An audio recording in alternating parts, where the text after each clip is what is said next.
Do you want to beat the ever-living shit out of people while also becoming a brilliant tactician at the same time? If you're one of the few folks who are smart enough to be subscribed to me, that answer must certainly be yes. Fights in Tight Spaces is a deck-building, turn-based animated fighting game, very similar to Slay the Spire. You are Agent 11, the James Bond-esque main character whose main goal is to fuck people up.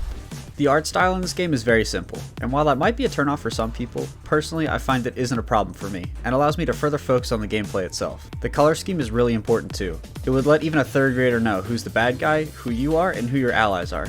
What I like most about this game is that it's a top-down brawler that uses the environment around you.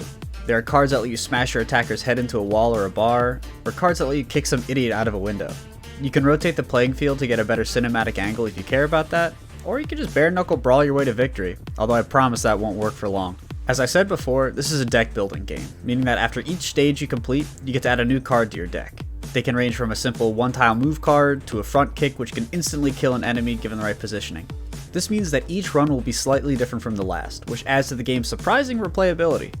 All of the footage in this video has been just from the free demo on Steam, and I've played about 5 hours by now just from the demo alone, which speaks volumes of how many playthroughs you can actually make in the full game. You wanna know the funny thing? I'm not even normally a fan of these types of games.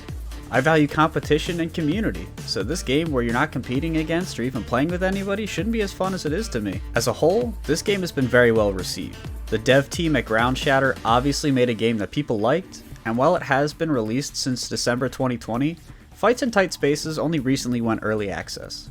While I don't expect to see it topple any of the more well-known games of its genre, I think anybody who plays this game will be very pleasantly surprised. I only have a few reservations about Fights in Tight Spaces, but reservations nonetheless. The price tag being the first. For $25, you gain access to the full game, which contains a total of 5 missions for you to complete.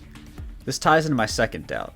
For what the game offers, I'm not entirely sure I would want to pay full price. That doesn't make this a bad game though, I would just suggest buying this more urgently if it went on sale. I mean, who doesn't like saving money?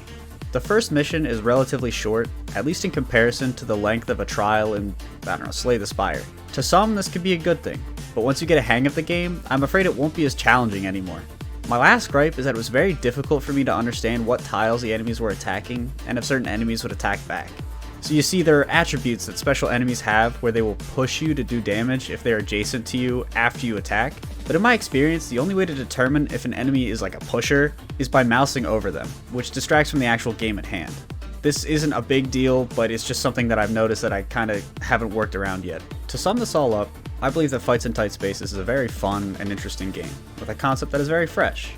I highly recommend this game to anybody who's interested in a tactical deck builder. I made a mistake in the last My Honest review of not giving an actual score, but I want to look back at this series and feel good that I put a number to the game, so here we go. PogChamp out of 10. Thanks for watching.